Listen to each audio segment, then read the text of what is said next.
everybody, it's your old pal, the Moo Cow, and I am here for Indie Film Cafe Spotlight. And today we are shining the spotlight onto Andrew Leavold. Hello, Andrew. Hey, Paul, how you doing, man? I'm doing fantastic. How are you doing down under? Well, it's a cold, rainy, disgustingly miserable day. Just another day in paradise, really. Oh, yeah, I forgot. Since you guys are on the opposite side of the planet, you guys are having your winter while we're stuck here having our hot, humid, disgusting summer. Yeah, exactly. So, it's our turn. We're and perfect time to be in the middle of a pandemic. Oh, jeez. So there's really nowhere to go without getting shat on from every angle, really. I completely understand.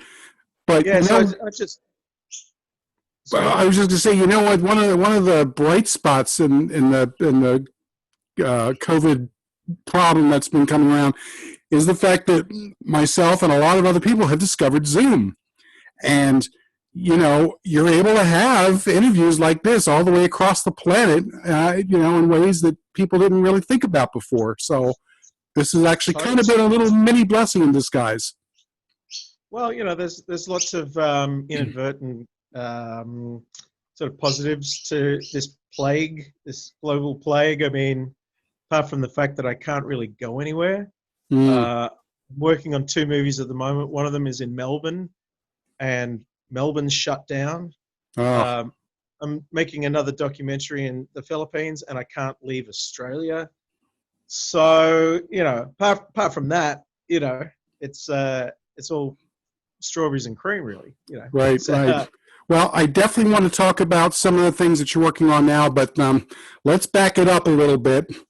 For those of you who've been loyal listeners and watchers for Indie Film Cafe, you guys know that Weng Weng is one of my absolute favorite movie stars, personalities, figures of all time.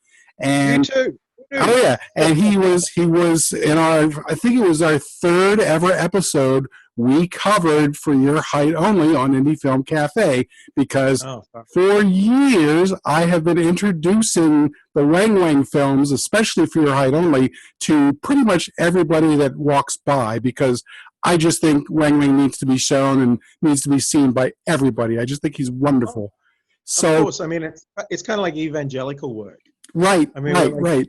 Mad missionaries of the First Church of Weng Weng. Weng Weng missionaries. That's exactly how I look at it. So imagine my surprise after I got onto to Facebook, and boom, I found somebody else who has been enraptured by the Weng Weng almost as long, if not longer than me. And not only has he got all the Weng Weng knowledge, but this guy went even further, and he actually made a documentary in search of Weng Weng. And I believe there's a subsequent book that also came out. Am I right? Yeah. Exactly. All right. So please let us know, where did your love of Weng Weng come from? Well, it started even before I opened up my cult video store called Trash Video. So that ran in between 1995 and 2010. Good 15 years of pretty much, digging in every rubbish bin for the strangest, most obscure films imaginable. And back in 1995, you could actually run a rental store. Sure. Long before the internet, before you could buy shit off Amazon and eBay, it was the only way that you could find most of these films in Australia. But even before that, when I was very much into tape trading and slowly compiling the stock for what would become Trash Video, I was ticking off a list of what seemed like the weirdest films of all time, and one of them kept eluding me. It was this James Bond spoof from the Philippines called For Your Height Only, and the fact that there was no information about it, about the film, or its enigmatic 2'9" leading man Weng Weng, led me to start this lifelong obsession with trying to crack the Weng Weng code. The Weng Weng Uh, Enigma. right. It was very much like that. It was like secret agent language that spoke to me of this film that could only be the single greatest film of all time. And when I Absolutely. finally tracked down, when I finally tracked down, must have been like an 8th generation VHS bootleg of the film. I remember sitting watching this astounding piece of cinema that seemed to have slipped out of the bizarro world, and the single greatest cinematic experience of my life. I'm like, oh my god, this is incredible. Right there Could there with be you. more? Right? Could there? Could this Weng Weng character still be alive? Where did he come from in the Philippines? Are there more films of Weng Wengs? And slowly over the years, I was able to fill in a few of the missing pieces. Like, the sequel, The Impossible Kid, came to the surface in a French dubbed copy Oh, through wow. Shocking Videos. So I sat there with my high school French going, oh my God, I think this could be amazing, but I actually paid someone in free rentals to translate it into English for me. And it wasn't anywhere near as eloquent as the Right. dubbing on For Your Height Only. So I would then go and screen the film with the French soundtrack turned down and me and a friend doing all the voices in English. I would do a Oh, that's live cool. dubbing of The Impossible Kid until the English language copy surfaced in a video shop in Sweden. Then all of a sudden I was like screening that film around Australia, that version, with For Your Height Only as a double bill. Then came the Western, The the Wild best, Wild the Weng. Wild Wild Weng, right? And I thought, well, shit, this is that Western I've been looking for, which was also known as De Best in the West. Right. No, there was a second Western. There was actually a second Western called The Best in the West, which I tracked down in the basement of the ABS-CBN TV station in Manila. Nice. But I mean, that's another story. Then back up a couple of years before that, I started thinking, man, like I've got to get to Manila. I don't know how, but the video shop wasn't doing so well at the time, and I couldn't really imagine any way of being able to unchain myself from the video shop counter and not only find the resources to get to Manila, but also to start looking for what would seem to be an impossible task, finding the truth behind Weng Weng. Anyway, I got invited to a film festival in 2006. I did a cut-up of Filipino B films called Bamboo Gods and Bionic Boys. Oh, that sounds great. Invited to Cinemanila Film Festival, met Eddie Romero, met the director of Silip, met a whole bunch of cats, and every one of them I said, do you remember Weng Weng? And they're like, the midget? I said, yeah, like the 2'9" James Bond of the Philippines. Surely you remember Weng Weng. And they're like, sorta, not really. Please stop talking to me.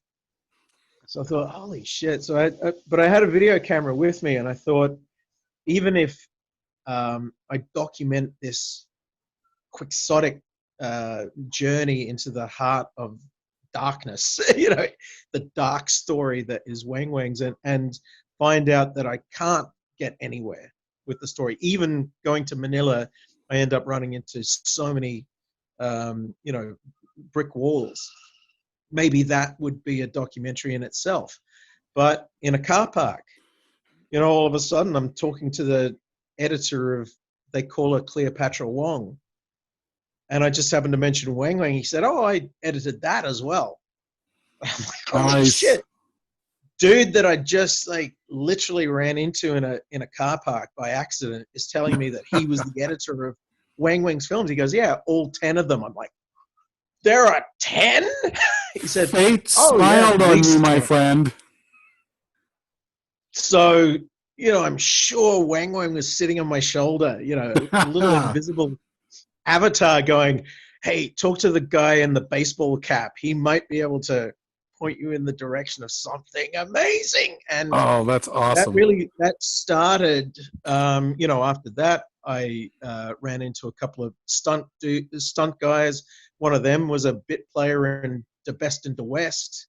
I'd just seen it in the TV, no, I hadn't seen that in the TV archives by then. That was the next trip. And then eventually I found Eddie Nickard, the director. I say to Eddie Nickard, what was Weng Weng's real name? Oh, I don't remember. Like, ooh, Tangina, how many films did you make with him? Oh, I don't know, a few. I said, shit, is he alive or not? I think he might be dead. I don't know. So even the guy who found Weng Weng, and trained him and it turns out directed him in either 6 or 7 films, he couldn't remember what Weng Weng's real name was. I thought, well, here's another story, that even the people who were closest to him hadn't really bothered to ask Weng Weng's name. And that's amazing because it's one of the key factors in your wonderful documentary is the fact that it's actually kind of a very sad story about Weng Weng. I mean, sure, he's kind of lifted up from obscurity to star in these films. That who knows how many times that would have happened to just about anybody. But unfortunately, it doesn't really lead to anything long-lasting prosperity-wise for him, unfortunately. No, and the thing is, the backstory is that it was the producers, not Eddie Nickard, really, who discovered him, but it was the husband and wife team of Peter and Cora Caballes, who had a company called Liliu Film Productions. Right. They discovered him in a karate school. He was basically a novelty act to bring in customers in exchange for free karate lessons. They decided, man, this would be a great novelty to have in our kung fu films. So they told everyone that they adopted him and that they were now his godparents. They were now letting him live in their mansion like a little prince, and everybody bought into that idea.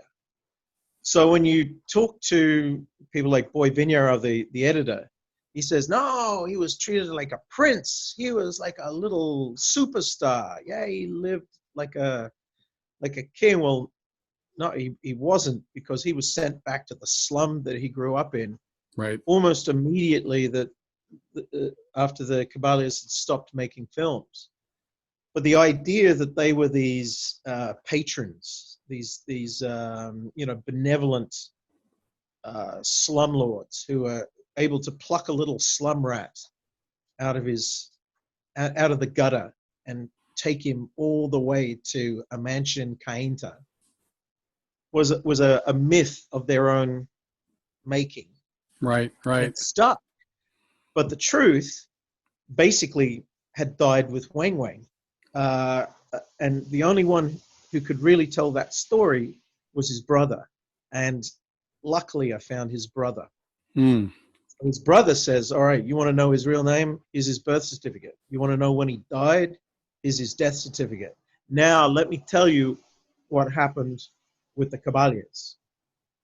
And man, when I heard the reality as opposed to the myth that everyone else had been spinning up until that point, man, it broke my heart.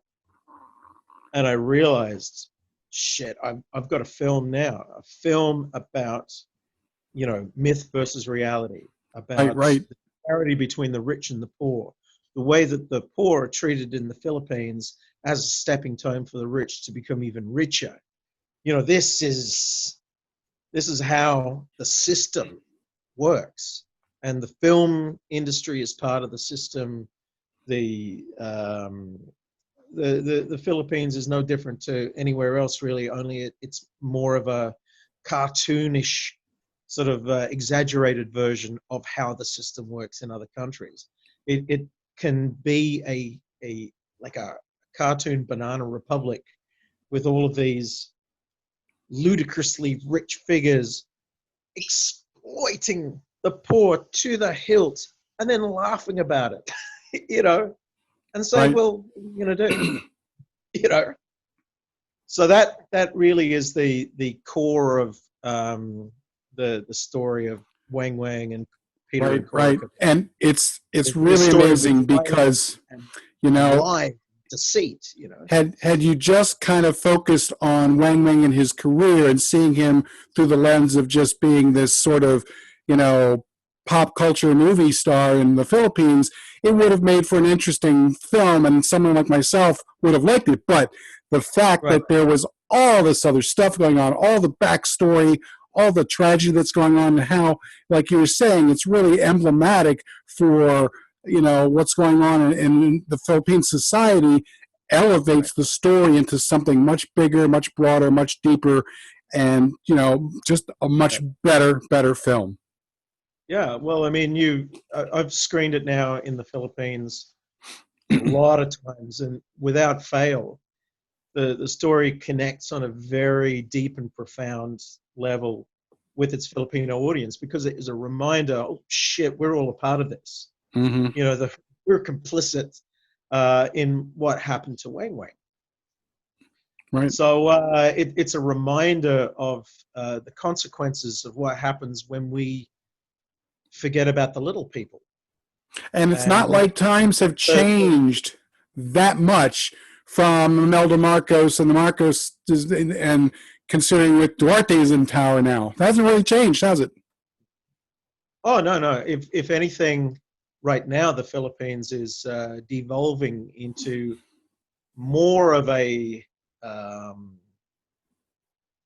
a disparate place. You know, the divide between the rich and poor is becoming even more um, stark during COVID and at the start of what we could see as the beginning of a second martial law. Hmm. I mean, it's more or less martial law right now without declaring it.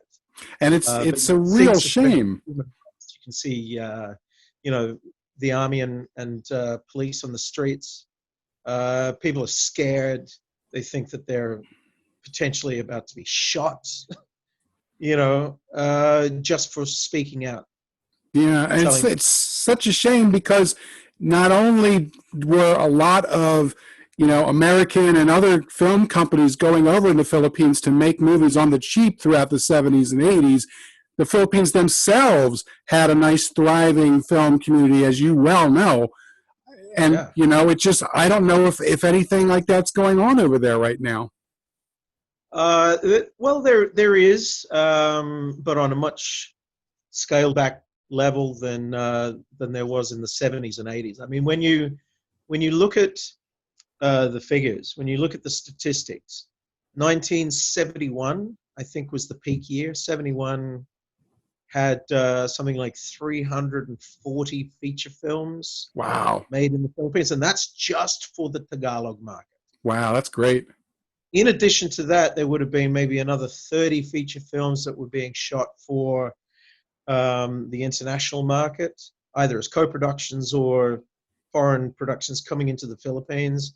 You had the Americans, you had the Hong Kong film producers making kung fu films for the Asian and international market. My God, it didn't end. And I mean, I've been trying to compile a complete filmography.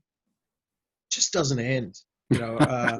And focusing Yeah. on the 60s, 70s, and 80s, which is really the peak period of interest for me. It, you know, ironically, it coincides. Well, not coincidentally, it coincides with that period of Ferdinand and Imelda Marcos, 65 Right. to 86. Just so happens to be the most prolific period of filmmaking in the Philippines because the Marcoses knew that it brought in revenue. It brought reflected glory to the Philippines and therefore themselves. Right. They were able to look like they were patrons of culture.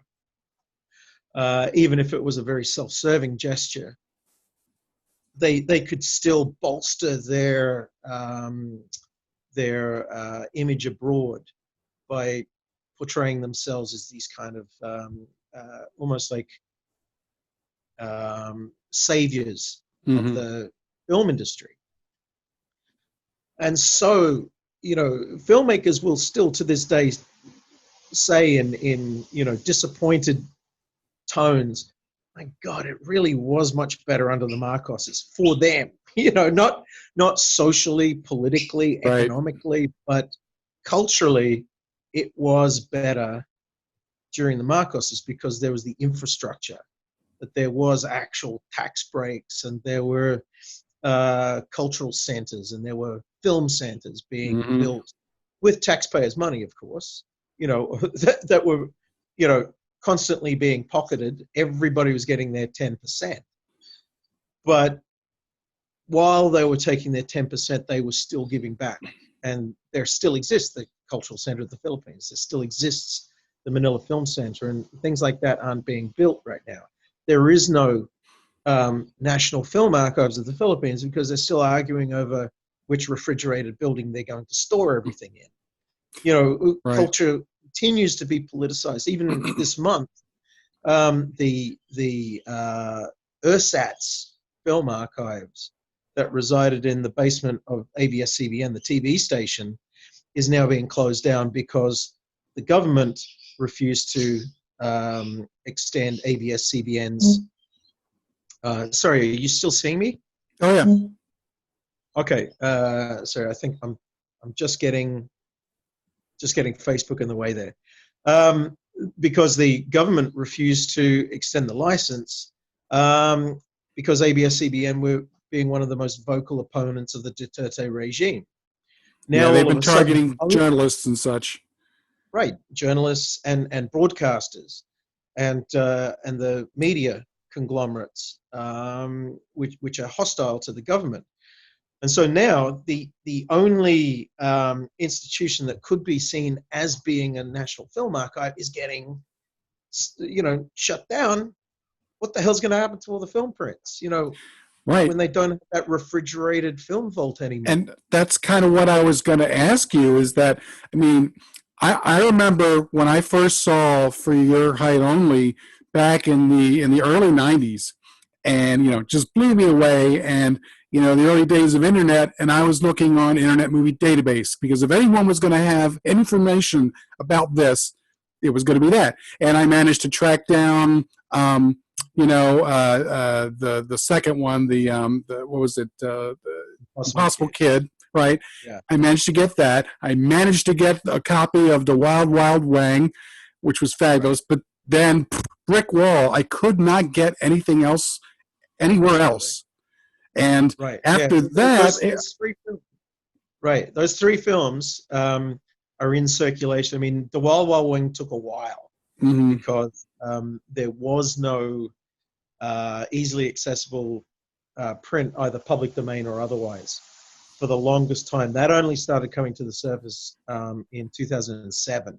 And I remember getting a VCD from Germany and going, holy shit, this is terrible quality, but at least it exists. I got a German one too. That's where I got it from. But that's what you had to do, because there really wasn't much of a choice out there. And I just kept thinking, there were these rumors that, there were possibly up to a dozen more of these Weng Weng movies in the Philippines that have never been released outside of the country. Who has them? Where are they? How many other thousands of films are out there that we haven't seen? Well, I can tell you that, I've been compiling that filmography, which includes Weng Weng's filmography now for 20 years. 20, God bless. Years. Anyway, I started getting access to the Philippine filmographies around 2007. So I've been able to go through year by year and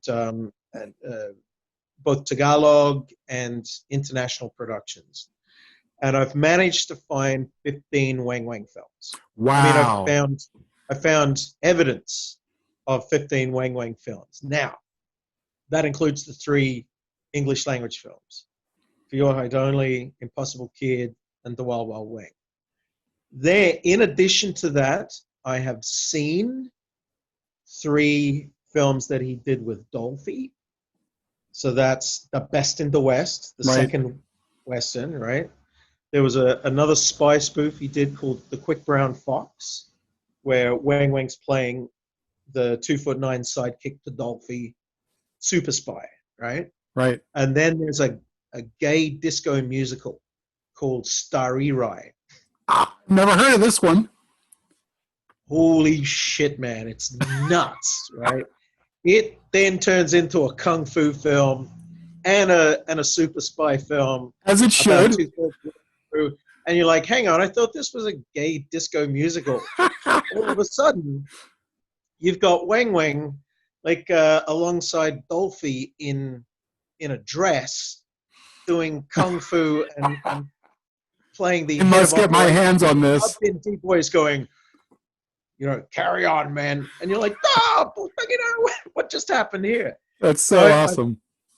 So I tracked down a copy of that. I tracked down a copy of the Best in the West.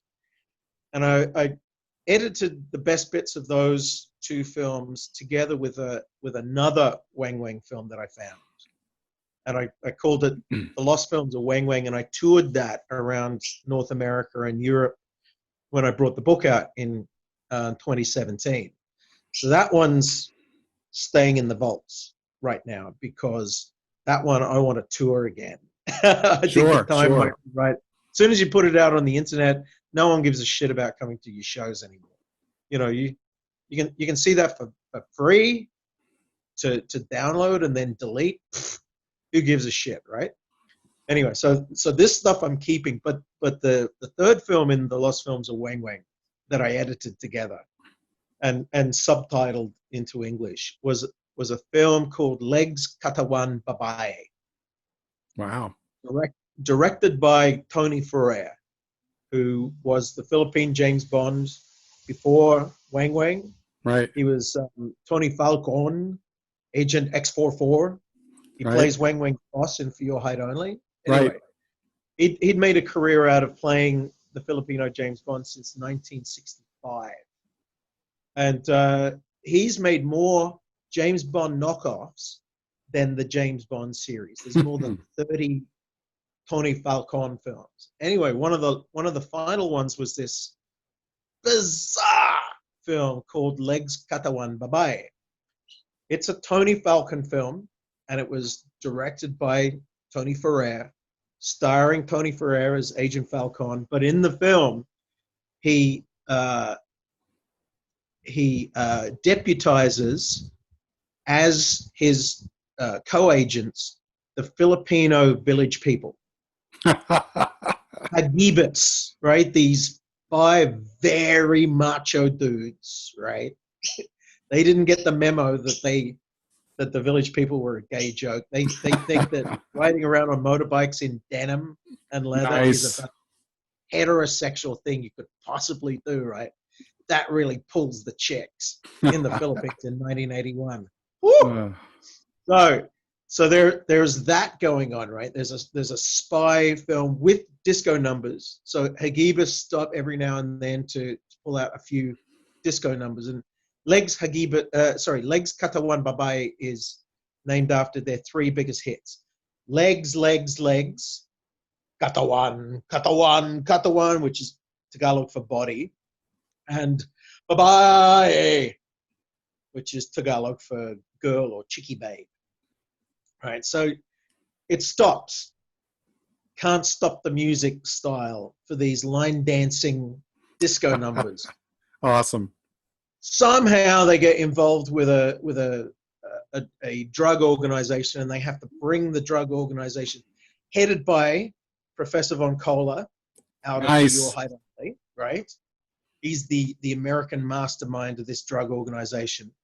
They bring it down with a lot of kung fu and a couple of Western sequences starring Jess Lapid Jr.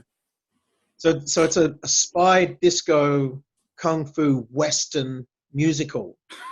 And then in the final musical number, Weng Weng somersaults onto stage, gets up on the lead singer's shoulder, and starts fist bumping the air along, like out of time with the music, That's along to awesome. their final musical number. And Ah, when I saw that, I just went, this is the weirdest Philippine film I've ever seen. wow. For Your Height Only was the high water mark of Philippine weirdness. No. Legs, Katawan Babay, that takes the rubber biscuit. Oh my Wow. God. Dying So, to see that. yeah, well, like I said, when I tour Lost Films of Weng Weng, you come and see me. Oh I'll yeah, show definitely, I'll definitely. show you Now, the highlights. back in the But but early, but I, since then I found another one, oh, and it's a Hong Kong production called Ordinance 17. Someone said, "Man, I've got this kung fu film from Hong Kong, and I think Weng Weng's in it." I'm like, no, impossible. This is the 15th Weng Weng film. I got a copy of that. Holy shit! Two criminals go to from Hong Kong to the Philippines, and Weng Weng is a little midget hitman. Holy shit! Made in 1981, probably wow, before For Your Height Only. wow. And Weng Weng's running around in a little brown suit and a dart pipe. So, That's yeah, awesome. but the others, the other, what, 7 films? I think they ended up in Cora Caballo's basement, and she's now passed away. So there's no way of being able to get those films, I don't think. Well, So I know back those are the real lost films of Wang Wei. They are well and truly like missing in action. back in the early 2000s, because I would periodically go on my Weng Weng kick and start searching everywhere for everything. And I Right. remember I ran into a website, and I don't remember who did it, and I probably could never find it again, but they Right. were putting together a list of stuff, and they had a list of 5 or 6 Weng Weng films that they only had the posters, and they Right. actually showed the posters, and they were cool. I couldn't read them because they were all in Tagalog, but there were Oh, these yeah. other ones.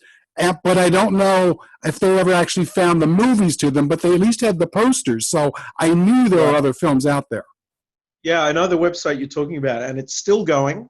The guy's still unearthing all these amazing Tagalog movie posters. Oh, that's great. A guy called Simon Santos in Quezon City who runs a video shop called Video Oh, 48. The website's called Video 48, and he was the guy who was unearthing these ads and sending them to me before he'd post them, saying, "Found another one, found oh, that's another one." great. Yeah, like he was responsible for unearthing the ad to Chop Suey meets Big Time Papa. Yes, You that's know, one of the ones. I remember that. right? And he found the poster to the original Agent Double O, the Weng Weng Double O film that came before For Your Height Only. Wow. Got sold to Germany during the first Manila International Film Festival, but I don't know if it ever actually got dubbed into German and screened in Germany. I think they might have just shelved it and screened For Your Height Only instead. But it was sold, and yeah, it that one has never surfaced. So they only exist as newspaper articles, as behind the scenes photos, or stills, newspaper ads, and that's it. You See, I know. have to wonder because in the United States we have something called Craigslist. I don't know if you're familiar with that, but Yeah, yeah. it's just people selling stuff. I have to imagine somewhere along That's the like Tinder line, for hoarders, isn't it? yeah, somewhere along the line, somebody has got some of these movies and they just want to sell them and get rid of them, and that some of these are going to pop up again somewhere. Well, okay. Yeah, you know what? I think you're right. And luckily, over the years, I've been able to get in contact with all of the, well, as far as I know, most of the film print collectors in the Philippines, and they have managed to unearth some films that I never thought I would ever see. Like, for instance, there's a 16 mil print of a Tagalog version of Supergirl. Wow. So imagine this, right? It's it's the Marvel comic, the DC. Right. I don't know the difference between The Marvel and DC. MCU, Marvel Universe. Personally, I don't give a shit.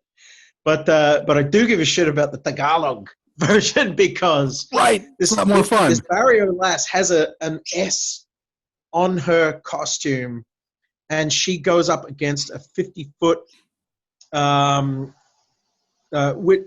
She goes up against a female version of Satan, along with a 50-foot Mama Mary, the Virgin Nice. Mary, while a gigantic frog is stomping through her village. And oh my God, it's like singularly one of the greatest Filipino films, along with Legs Katawan Babae and Your Height Only. That's awesome. Just a work of genius. But that one was thought lost until this guy I know, a 16 mil collector, said, "Oh yeah, I've got it. I've telecined it," and he ended up selling it to Philippine cable, and it's screened in the last couple of years. So That's great. managed to track that one down, and he knows. In fact, the same collector found Legs Katawan Babae for me literally in the rubble of a TV station. Oh wow.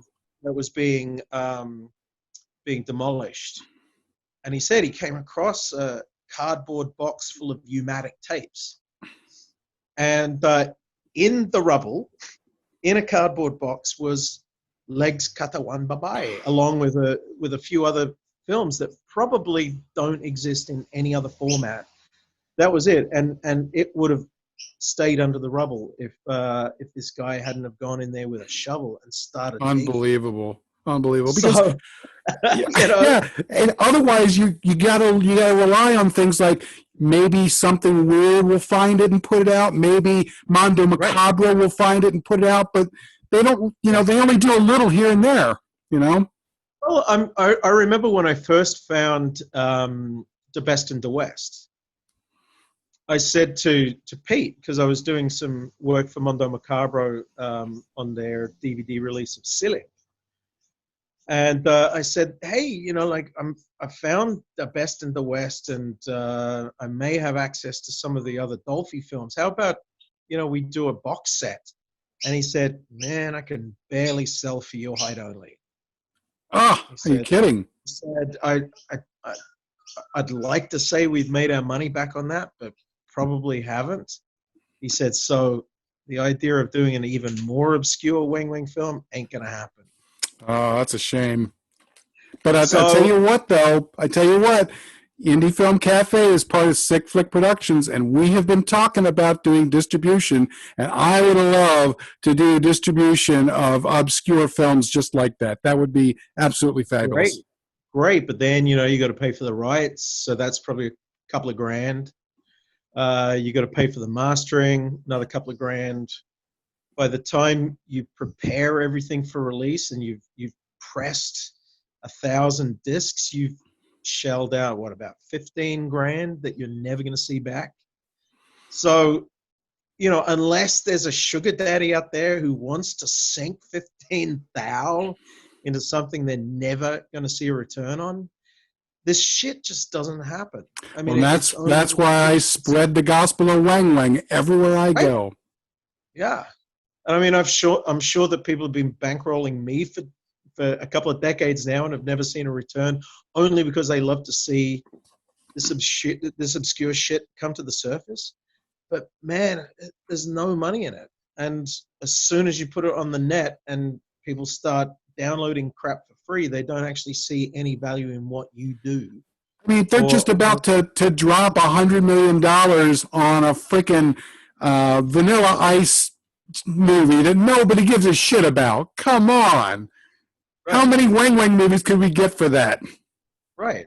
Well, imagine if Netflix actually dipped into their, huge cachet of Nazi gold. Right. And started throwing that towards the Philippine, obscure film archives. I mean, God, the shit we could do, the things we could see. But these are the fantasies I have.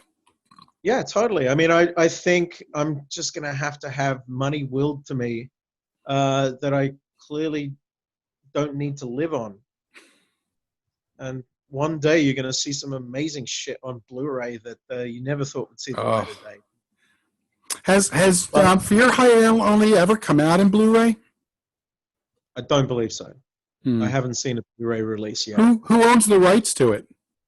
A company in the UK called Firefly Entertainment. They purchased the rights off Dick Randall's widow, Corliss, around about 9 years ago. So yeah, every time someone wants to screen Search for Weng Weng as a double with For Your Hide Only, I put them in contact with Firefly Entertainment to get permission. And Search for Weng Weng came out in DVD in Sweden as a double bill with For Your Hide Only, so that was nice. Pretty cool. Yeah, that's awesome. Yeah, so you know, it still gets out there. Whether the materials are good enough for a Blu-ray release, I mean that's another thing. I mean, there are some films that only go to DVD because the masters are not sufficient quality to be boosted to Blu-ray. Otherwise, every punter who buys it are going to be sitting there bitching about the picture quality. Right. Well, if I only had a connection to Criterion, I would go to them and beg them to do a Blu-ray 4K transfer release of For Your Hide Only. How awesome would that be? Yeah, along with 9 other discs of supplementary material, all supplied by me. Yes, I'd pay $100 for that, no problem. Well, I don't think I'm finished with Weng Weng. I'm pretty sure that I managed to collect at least enough material, additional material, on top of the documentary to bring a book out. And I always describe the book version of Search for Weng Weng as the documentary times 10. I mean, I managed to find, you know, some of Weng Weng's natives talking, some of Weng Weng's neighbors talking about his healing powers. You know, I've got his co-star in Caliber 357 talking about the film that he got edited out. Same guys talking about him and Weng Weng watching Italian neo-realist films and planning to make a Filipino remake of The Bicycle Thieves. Wow. You know what I mean? All this shit's in the book, and what's missing in the 90-minute documentary really is detail. So if you want detail to the Weng Weng story, you go to the book now. And I thought that was going to be the final word in Weng Weng, and I'm still collecting stories. You know, I'm still getting emails from people. Oh, did you know that Weng Weng did a personal appearance in Guam on the way to Germany to negotiate for a new film in 1983? I'm like, no. Holy shit. Just never ends, huh? Never ends. You know, it's and I'm sure that Weng Weng is sitting on my shoulder still going, hey, why don't you look on the newspaper archives under 1983? Nice. Well, let me ask you this, Andrew. Can somebody get Search for Weng Weng the movie and Search for Weng Weng the book? Can you get it on Amazon.com, or do you have to go to your website, or how's that work? No, I mean, I can't operate a website because I'm often somewhere else making a movie. So, someone orders a book, and I'm stuck in the Philippines for 3 months, you ain't getting the book. Yeah. But I'm happy to post one out. If I've got some stock at the moment, if anyone wants a copy of the book, postage is a bit dodgy during COVID times. I definitely want a copy of the book. I don't have that, so I want it. I can hook a brother up. And man, like, if you haven't heard these stories before, you need this shit. Yes, definitely. Trust me. But yeah, I've got some stock at the moment, so just find me on Facebook or send me an email, andrewleavold@gmail.com, and we can work out postage to wherever you are. Okay. And I know you've been doing some deals with thumb drives from some of the material that you collected from your video store too. So I'm very interested in that as well. Right. Well, they're kind of neat. I mean, it's like a 16 gig thumb drive with stuff you're not going to find even on Cinemageddon. You're not going to find this shit. So and that works out to around about $1.50 a movie. That's That's great. and I curate these sticks for a very nerdy subsection of the market. That's me. Yeah, I know. Dude. You were born for these sticks, Oh Paul, yeah. Oh yeah. So, I mean, 30 years of film collecting has to be worth something, right? Right. Right. So, yeah, we theme them. You've got some Indonesian rarities. You've got a lot of Filipino rarities. Some neat silent films, films about filmmaking. Just a whole bunch of stuff. That you're probably not going to find through conventional avenues. Right, right. And I knew you were the guy to talk to. For those of you out there also who've been paying attention to Indie Film Cafe, we did this season, we did Hanuman and the Five Riders, the Cayman Riders, and I contacted Andrew because there's a lot of questions about the dubbing for that particular film, and he was able to give me some really interesting nuggets of information about that. So it's not the first time you've been peripherally involved with Indie Film Cafe, so we're definitely bringing you a little bit more out into our audience there. So, oh yeah, man, like anytime if you want to talk nerdy shit, I'm here. I can talk about this shit for days. well, if you want, maybe we could have you on as one of our guest reviewers. I think that'd be a lot of fun. Yeah, why not? Anytime, man. Okay. Anytime. So yeah, like I said before, I've got two film projects on the boil at the moment. One of them is a documentary about the old St Kilda punk scene, told through told through the Australian G.G. Allen, a guy called Fred Negro. Wow. Real name. Wow. But this guy, his people remember him as being the guy who used to have sex with roast chickens on stage. Eek.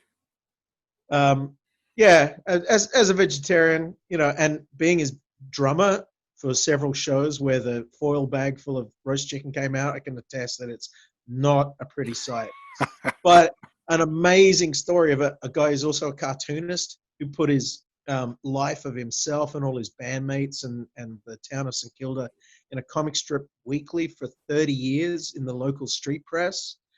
And a guy who's like finally after 40 years becoming a respected artist in his own right. So it's like the 40-year journey out of darkness and complete obscurity, finally into the semi-darkness, and hopefully into the light via this thing called Pub the Movie, named Sounds after great. his comic, and named after the place where he spends 90% of his life in. Okay. But then the other film that I'm working on, it's going to take a little longer, is it's going to be my third documentary from the Philippines, and this one is on the erotic cinema during the Marcos era. Nice. So you've got the real story of actual exploitation of flesh trading and the politics of porn. And man, you want to talk about how the system works? You bring, young women into the mix, and things get really grotesque. Well, we're going to have to talk because one of the things I wanted to announce is that starting in September, I have a brand new podcast coming out with my friend Rebecca Reinhardt called Sexploitation Sleazecast. And we are focusing on terrible bad porn movies, all the old weird nudie cuties from the 50s and 60s, weird artsy sex movies that were out there, and all kinds of things that are basically, nothing more than a bag of dicks and tits. Because there's a ton of stuff out there that never gets talked about. And of course, I collect it. Not in polite company. And Rebecca's like totally up for it too. She's like, "Oh yeah, I want to watch this shit." I'm like, "Okay, let's talk about it then." So we'll have to talk some more. Well, absolutely. So I can again I can talk about Filipino porn for days. Wow, wow. All I can say is that the hands-on research is starting to kill me. I bet. That it's called Most Beautiful Creatures on the Skin of the Earth, Okay. and I'm halfway through it, but the money keeps running out, and now I can't go to Manila, so production stalled for at least another year. But the half of the interviews that I've got in the can already are pointing to a very torrid story of sin, cinema, porn, and politics. Right. Wow. In one of the most fascinating countries on the earth, on the skin of the earth. Wow. That So I'd sounds love to awesome. come back on and talk Most Beautiful Creatures with you guys. Okay. Well, that sounds great. It sounds like you definitely have a lot of interesting stuff going on. I can't wait to see more coming from you. So this is great. We'll have to definitely stay in touch. It's like you're my brother from an Australian mother over there in Australia. You and I seem to think about a lot alike on different things, which is great. Oh, totally. Pretty rare as well, I have Yeah, to soul say. sisters. Soul sisters. Motherfucker. Outstanding. Well, I want to thank you very, very much for coming on to the show. I think we'll definitely have you back if that's okay at some point, particularly if we can do an update on some of your new projects. Well, like I said, during COVID, I'm not going anywhere. So, Okay. plague permitting. Right, right. And I think we'll definitely see if we can contact you to come on and be one of our guest reviewers. And I think that'd be absolutely fabulous. Maybe we can get you onto this Exploitation Sleazecast one as well. So, Talking titties is one of my favorite things. all right. That sounds great. Well, Andrew Leavold, thank you very, very much for taking time out of your day and for coming on to the show. It's very, very fascinating to talk to you. We could be doing this for hours. I've got to be honest with you. I'm going to have to wrap this up for now, but we'll definitely talk again soon, okay? No worries, man. I look forward to part 2. All right. Sounds great. Thank you very much, sir, and you have a great day. And everybody, thank you for tuning in to Indie Film Cafe Spotlight, and we will see you next time on the flip side. Until then, see you later. Bye-bye. All right, Andrew, thank you very, very much. I really appreciate that. Great interview. Thanks, man. Oh, no problem. Oh, my God. So, yeah, we're going to have to talk. How do I get my stinking hot claws on some of these discs and thumb drives and stuff? Oh, easy. I'll just throw money at me and I'll put a care package together. And I can be very generous. I can be very generous with the memory sticks. I remember we've talked about this, and the problem was that I don't have an account with what is that auction place? What is it? You haven't got a PayPal account. PayPal, that was it. Right. So we couldn't figure out how to do it. I thought there was a way you could send it through Facebook, but I don't know if that actually works or not. Western Union. Western Union, okay. Yeah. Okay, that sounds great. Yeah, you just get stung for about like $7 transfer, but I go down to the post office and pick the cash up. So, yeah. Okay. You want to do that? Yeah. What do I need from you? Do I need like an address or? I think you need my address and my date of birth, or you definitely need my home address, and then they give you a reference number that you quote to me, and I take to the post office. Okay, well, why I'll send you basically everything that you'd need. Yeah, through Full Facebook. name, yeah, and we'll work out what you want. That would be great. That would be fabulous. Like I said, what have I got on hand at the moment? I mean, I've got a search for Weng Weng T-shirt. I've got a bobblehead, which I think you've already got. Is that right? No, I don't have a bobblehead. A Weng Weng bobblehead? Oh, dude, I've only got 40 left, so you need to grab a bobblehead now. Yes, please. A book, Yes. and then I'll chuck in a couple of sticks for free. Sounds great. You tell me what the price is, and I will happily pay. Cool. Well, yeah, like I said, I'll work out the postage. Postage isn't a great deal of money because I think it's postage is about probably $20 US. Hmm. Anyway, I'll work it out, and I'll send you a subtotal, and like I said, I'll throw in a couple of memory sticks for free Sounds perfect. of a bunch of obscuro Filipino stuff, Yay! including, but you can never share it. Never share it. Okay. I will throw in the lost films of Weng Weng. Oh, fabulous. Yes, I promise. No sharing. Don't even show it to anyone else. You get to see it because you need to see it.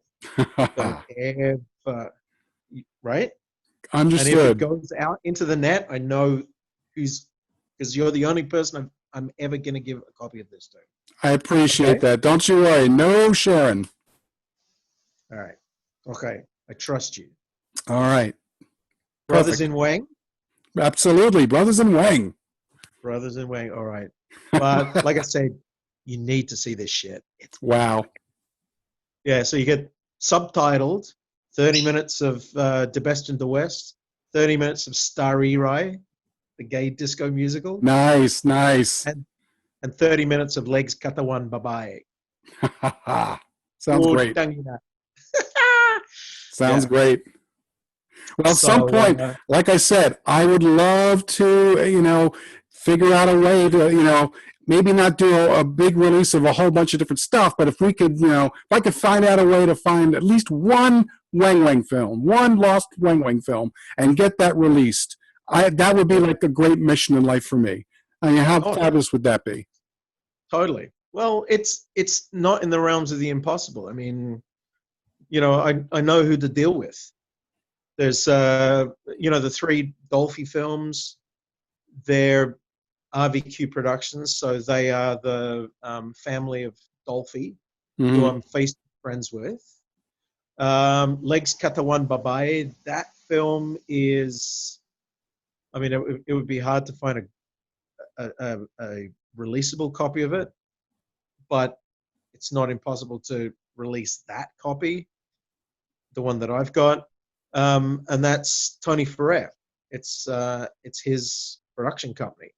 Okay. And I know how to get in contact with Tony Ferrer. So, shit, man, Yeah, you want to do this? We can make it happen. I got to talk to Jonathan Moody's, my partner, and it would be great to have you and Tony Ferrer and whoever else could maybe do like some commentary or maybe make a little documentary or something that sort of talks about a lot of these things, because otherwise, I want to be able to make it so that other people who are big Weng Weng fans, and trust me, I've been converting them for years now, that they're going to be able to enjoy it as well. Oh, totally. So you're thinking what, DVD release? Yeah. It's not impossible. Oh, that's great. Yeah, it'll just, you got to get the rights. The rights is probably not going to be that much of an issue, but you got to get a master. And a master is, especially since ABS-CBN are closing down, they're the ones who have got those 4 films masters. You know what I mean? Right.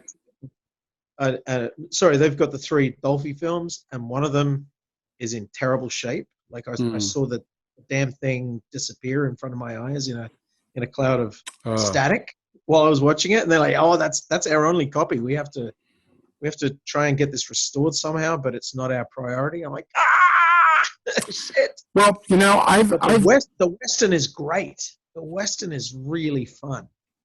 My friend Rudy, he's over in Hollywood now. He's in the biz working for stuff.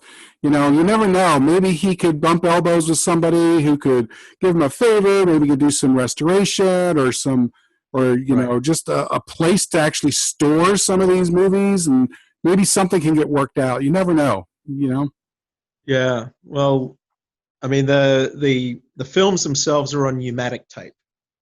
They don't exist as film copies anymore. Most film doesn't exist anymore in the Yeah. Philippines. So what they would do is, after a theatrical run, they would dump the film, telecine it down onto pneumatic tape, sell the pneumatic tape to the TV station, and then junk the print. What a shame. That's the reality, because to keep a film print cost money. Right. If they couldn't see any intrinsic economic value in paying to refrigerate a film print, they're like, just chuck it. Chuck it. It exists on tape, and the TV stations can play the tape. Good enough. Good enough. That'll do. So if you were to do a DVD master, it will be off a pneumatic tape, which isn't the worst thing in the world, but it's just not film. Right. You can't restore pneumatic. You can't do anything to the tape because it's already a degraded copy of the original film. You can't get that. You can't get that film resolution back. So you're already working with a degraded format. But at least it's something to work with. You can at least tweak you can do a color grading on it. You can sweeten up the sound. Doesn't take that much. You're just never going to get a 4K restoration. You will never get 4K out of it. No. Whereas, I'm trying to negotiate with Fernando Poe Jr.'s studio, who are doing 4K scans of all of Fernando Poe Jr.'s films. And I'm trying to get Mondo Macabro I'm trying to get FPJ Studios to allow Mondo Macabro to release a couple of FPJ's films. And they're stalling. They're like, oh, yeah, I don't know. I'm like, for God's sake, man, where are you ever going to get a physical release? Right. Especially outside of the Philippines. They're offering good money, man. They're offering $6,000 a film. Nice. And I said, more than $3,000 a film, it's got to be a fucking new release. And they're offering $6,000. Oh yeah. So you still have to come up against the Filipino mindset. They're like, oh, these foreigners are trying to take advantage of us. Oh, they're trying to take our gold somehow. You know what I mean? Yeah, there's a weird miserly part of the colonial mindset that doesn't want them to give up their precious stuff to a foreigner. I mean, I can understand that, considering the United States has never been particularly friendly towards the Philippines. No, there's a long, more than 100 years of built-up resentment there. Yeah. Which I get, and as soon as people find out that I'm not American, they're like, oh, shit, welcome. Especially these days. These days. Oh, yeah. Yeah.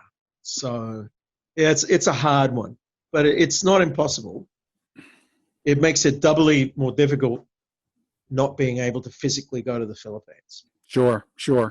But they're not even talking about opening up the borders to Australia until 1st of January. And even then they said, well, that's just, best case scenario. Worst case, you're not going to be able to leave the country for another year. Oof. I was supposed to be in Hawaii doing a conference this month. I was supposed to be talking to the Filipino American Historical Society about Filipino cinemas in Hawaii and Guam. And all of a sudden, the border shuts. I'm like, shit, I'm not going anywhere. Oh, Christ. This is going to be the new normal for a while now. And basically, all of my projects ended up getting put on pause. The book that I'm doing on the Hawaiian cinemas, I can't publish that until I can go to the Philippines to launch it. So that's a year off. I can't do the Melbourne doco until I'm allowed to go to Melbourne, which is still months away. And I can't do Marcos doco because I can't physically go in and interview anyone for another 12 months. Well, let me ask you this, because while I've been a big fan of Australian cinema for a long time, basically Yeah. back since the late '70s and early '80s at least, but is there the equivalent of, say, an Aboriginal film sort of scene in Australia that we in America have never seen? Very small, because that might be an interesting project too. And it would be at least there, you know. Well, yeah. I mean, I've got a massive collection of Australian stuff. So one of the memory sticks on offer is Mondo Oz. So you get some real obscurities that aren't on DVD or Blu-ray. Hmm. That one you need to get because there's some crazy shit in there, like some real obscure biker stuff from the There 70s. was this one I remember. I can't remember the name, but I remember Richard Chamberlain was in it, and he was like he was like a lawyer, and there was this group of Aboriginal guys there, and it was raining all the time. You know what I'm talking about? Last Wave. The Yeah, Last The Wave. Last Wave. That's it. Be Aware film. Yeah. Oh yeah, that's a great movie. Absolutely. I don't think I've seen it in 25 years. But It's just, one of less than 10 Aboriginal themed films. yeah. And I would love to see more of that. Well, Aboriginal genre cinema, Hmm. about five. And I think I know there was another one. It was Rabbit Proof Fence. Wouldn't that be one of them? I wouldn't call it. I wouldn't call that genre. I mean, No. it's an Aboriginal themed film, but it's two kids trying to escape a tracker in early 20th century outback. So I mean, it's kind of a western, kind of. Okay. Man, I tell you what is on that memory stick of mine. There's a film called Journey into Darkness, which I call Journey into Dark Face. Huh. Because the two Aboriginals in it who are being chased by a tracker, one of them is a Sri Lankan Wow.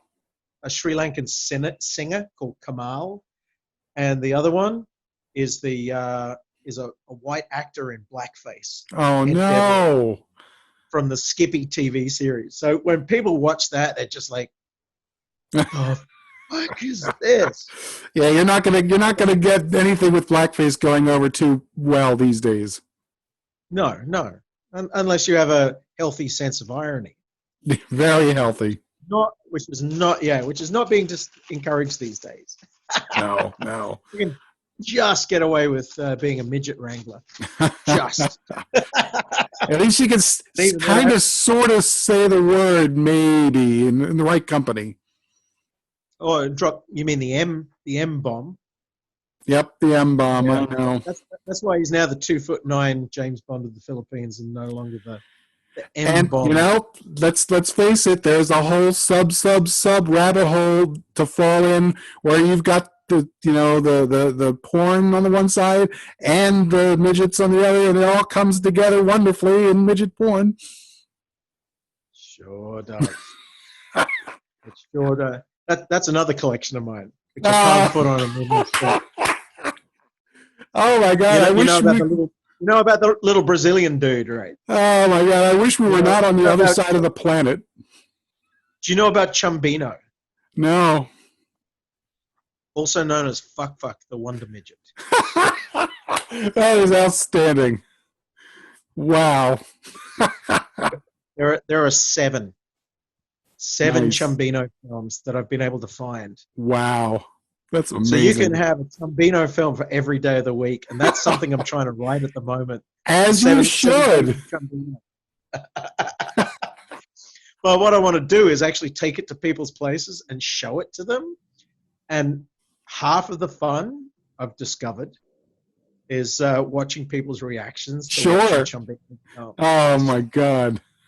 And one of the films, it's like a Brazilian dwarf porn version of Jodorowsky.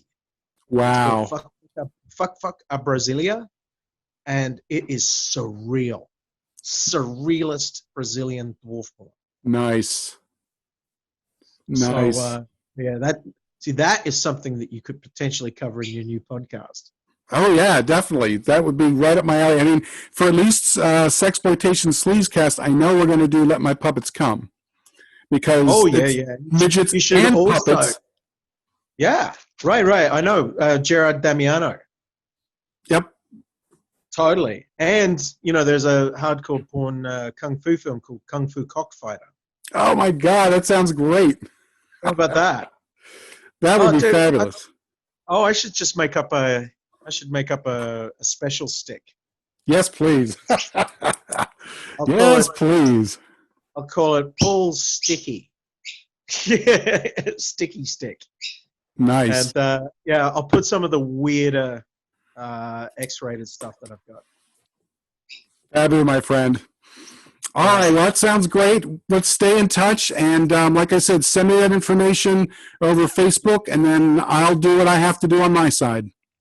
No worries. And I'll get that package together for you, man. Outstanding. Thank you so much, my friend. You have a good day. Absolute pleasure. It's been a hoot and a holler All right. for only a dollar.